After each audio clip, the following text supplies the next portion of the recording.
দাঁড়িয়ে সন্ধ্যাবেলা বাইরে কি দেখছি রে? পড়তে বসবে না?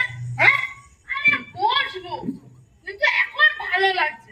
ও তোমার এখন ভালো লাগছে না? হ্যাঁ, বলি এই মা যখন এসে দেখবে তুমি এরকম বাইরে দেখছো, যখন আপনার দেবে না তখন বুঝতে পারবে চুপচাপ করতে রো। মা, হ্যাঁ, মা তো এখন আসবে না, মা তো টিভিতে সিরিয়াল দেখছে। তার মানে তুই ফাঁকি দিচ্ছিস? হ্যাঁ, এই সময় দাঁড়া, আমি তোর মাকে ডাকি। এই কি গো? মা এসে আর দাঁত খিচিয়ে বলবে, সন্তান পড়তে বস। তোর মায়ের নজর করিস রে, হ্যাঁ? এই, এসব একদম বেয়াদবি করবি না। যা যা যা যা যা, গিয়ে পড়তে বস। আমি একটু ওই অফিসে একটু কাজ বাজগুলো সেরে নি, বুঝলি? যা যা, করতে পার বাবা, করতে পার, সময় নষ্ট করিস না একদম। বাবা, হ্যাঁ, তুমি কাজ করছো করো, কিন্তু তোমার মোবাইলটা একটু দাও না, একটু গেম খেলি। হ্যাঁ, ঠিক বলেছে বাবা। তুমি এখন পড়াশোনা বাদ দিয়ে গেম খেলবে, আর তোমার মা এসে যদি দেখে তোমাকে তো আচ্ছা করে দেবে, তার সাথে তো আমাকেও কয়েকটা। বাবা, সময় নষ্ট করিস না, পড়তে বস, সময় খুব দাম আছে রে। তাহলে একটু মোবাইলটা দাও, একটু ভিডিওস দেখি। কোথায় কোথায় দেখবি ভিডিও তুই? আরে আর কোথায় দেখবো? ইউটিউবে দেখবো, ফেসবুকে দেখবো। আরে বাবা, এই ছেলেটাকে নিয়ে না মানে এত ডেপ। হ্যাঁ, তুই এবার দুদিন পরে বলবি বাবা আমাকে একটা ফেসবুক, একটা হোয়াটসঅ্যাপ, আর কি ওই ইনস্টাগ্রাম, এই সবাই একটা করে অ্যাকাউন্ট খুলে দাও বাবা। পাকা ডেপো ছেলে। পড়তে বস, আমি আর কোনো কথা শুনবো না তোর, বুঝলি?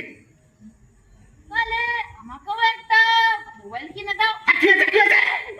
না না না না না না। বেশি টাকা এখন, এবার এক্ষুনি অফিস থেকে ফোন আসবে, এই যে আমাকে রিপোর্টটা। ওই দেখো, দেখেছো? এই, এই, এই, থাম, একদম চুপ করে থাকবি, হ্যাঁ? চুপ চুপ। হ্যাঁ স্যার, হ্যাঁ স্যার, হ্যাঁ হ্যাঁ হ্যাঁ হ্যাঁ হ্যাঁ হ্যাঁ হ্যাঁ স্যার, হ্যাঁ হ্যাঁ হ্যাঁ হ্যাঁ হ্যাঁ হ্যাঁ স্যার, হ্যাঁ হ্যাঁ হ্যাঁ স্যার, হ্যাঁ হ্যাঁ হ্যাঁ স্যার, হ্যাঁ হ্যাঁ হ্যাঁ হ্যাঁ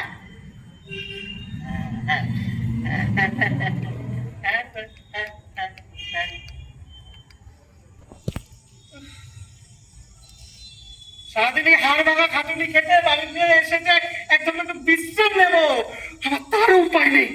ভগবান, আমি পারি না, কোনটা যে বাড়ি আর কোনটা যে অফিস আমি কিছু বুঝে উঠতে পারি না মাঝে মধ্যে। আচ্ছা বাবা, কি হলো? আমি তোমার মতো কবে বড় হব? মানে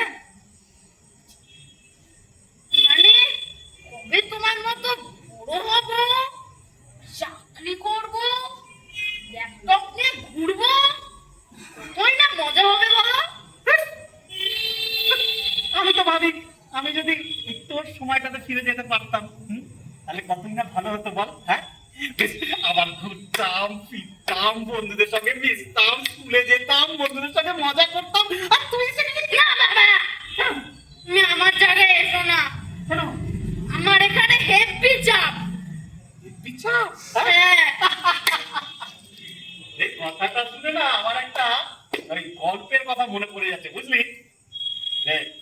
শুনলি গল্পটা? গল্প হ্যাঁ, শোনো শোনো শোনো শোনো। কিন্তু হ্যাঁ, গল্পটা শোনার পর মন দিয়ে কিন্তু পড়াশোনা করতে হবে, করবি সেটা? ঠিক আছে বল। হ্যাঁ, চেয়ারটা নিয়ে আমার এখানে আয়। বস, এই গল্পটার নাম হচ্ছে ইচ্ছে পূরণ।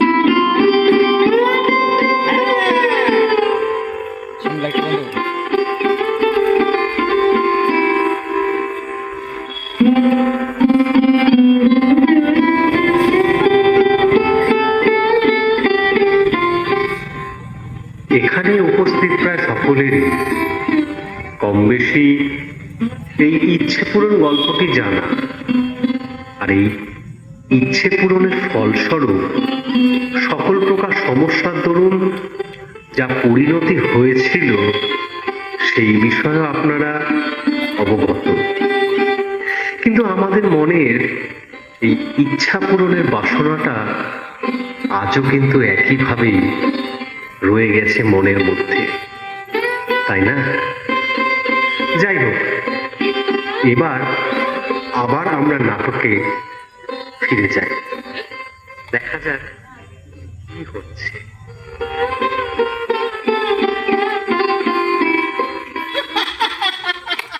তারপর কি হলো, সেই ছোট্ট সুশীল আবার আগের মতো ছোট্ট সুশীল হয়ে গেল, আর ওর বাবা সুবল চন্দ্র আবার আগের মতোই সুবল চন্দ্র।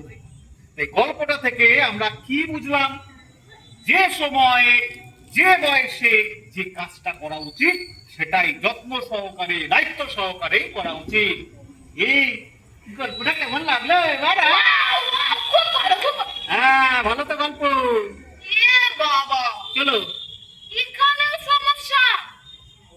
হ্যাঁ, এখানে সমস্যা তো আছেই রে বাবা। আচ্ছা বাবা, হুম।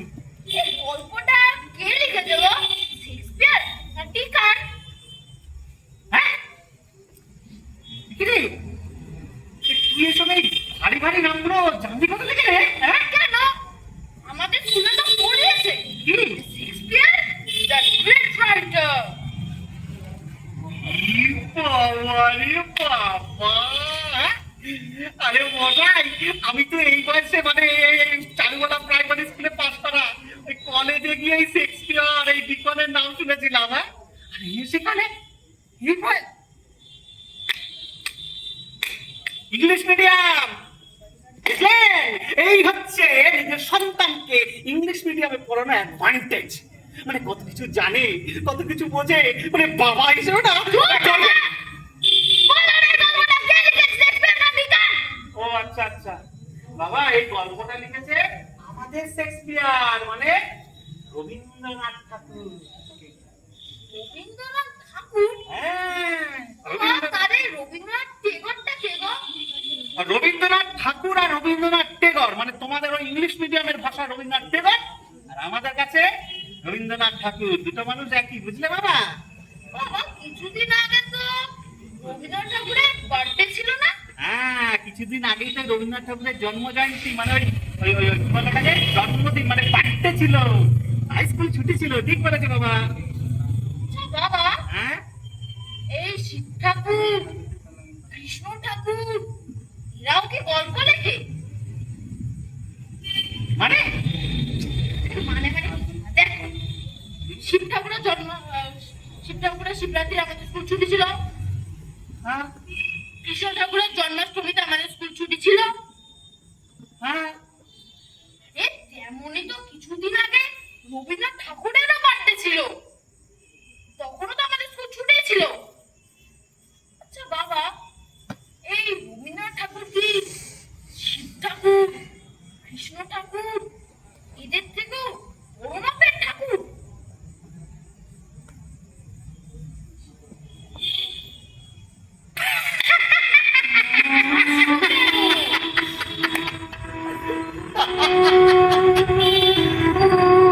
এটা তো ওর দোষের নয়, বলুন।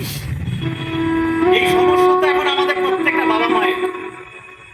আমরা আমাদের সন্তানকে স্মার্ট করে তুলছি, উচ্চ শিক্ষায় শিক্ষিত করছি, কিন্তু ভুলে যাচ্ছি আমাদের শিল্প সংস্কৃতির যারা পৃষ্ঠপোষক, রবীন্দ্রনাথ, নজরুল, সুকুমার, আরো আরো যারা রয়েছে, এদের সাথে পরিচয় ঘটাতে। ঠান্ডায় একদম ঠিক। রবীন্দ্রনাথ ঠাকুর সত্যি খুব বড় মাপের একজন ঠাকুর। ওই দেবী সরস্বতী ওনাকে আমাদের জন্য সৃষ্টি করেছিল, যাতে আমরা এই নাচ, গান, গল্প, নাটক নয়, এই সব কিছু চর্চা করে একটা সুষ্ঠু জীবনের মধ্যে এগিয়ে চলতে পারি। জানতে চান রবীন্দ্রনাথ ঠাকুর সম্পর্কে? হ্যাঁ বাবু, জানতে চাই। ওই twinkle twinkle little star, how I wonder what you are. এই জগতের বাইরেও না একটা আকাশ ভরা সূর্য তারার জগৎ আছে, যে আকাশটা থেকে বৃষ্টি পড়লে এখনো ওই মাটির মধ্যে, মাটি থেকে ওই সোদা গন্ধ বেরোয়, ওই মাটি থেকে সোনালী সবুজ ফসল, আর ওই ওই ওই নদী, পুকুর, খাল, বিল, ওই সব কিছুর মধ্যে এখনো মানুষ জল নিয়ে খেলে। এই সব কিছুর সাথে পরিচয় যদি করতে পারিস না, তবে রবীন্দ্রনাথ, নজরুল, সুকুমার এদের সবাইকে জানতে পারবি। আজ সময় এসেছে তোদেরকে সেই সব কিছুর সাথে পরিচয় ঘটানো। ঘটাই, চল আমার সাথে চল। প্রাণ ভরিয়ে তৃষা ভরিয়ে মোরে আরো আরো আরো দাও প্রাণ। প্রাণ ভরিয়ে তৃষা হরিয়ে মোরে আরো আরো আরো দাও প্রাণ। তব ভুবনে তব ভবনে মোরে আরো আরো আরো দাও স্থান। মোরে আরো আরো আরো দাও প্রাণ। প্রাণ ভরিয়ে তৃষা ভরিয়ে মোরে আরো আরো আরো দাও প্রাণ।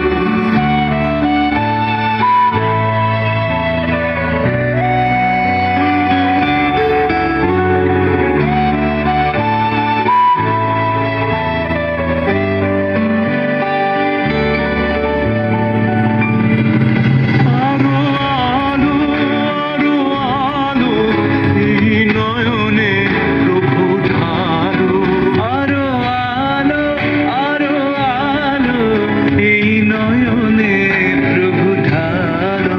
সুরে সুরে বাঁশি ভরে তুমি আরো আরো আরো দাও প্রাণ। মোরে আরো আরো আরো দাও প্রাণ। প্রাণ ভরিয়ে তৃষা ভরিয়ে মোরে আরো আরো আরো দাও প্রাণ।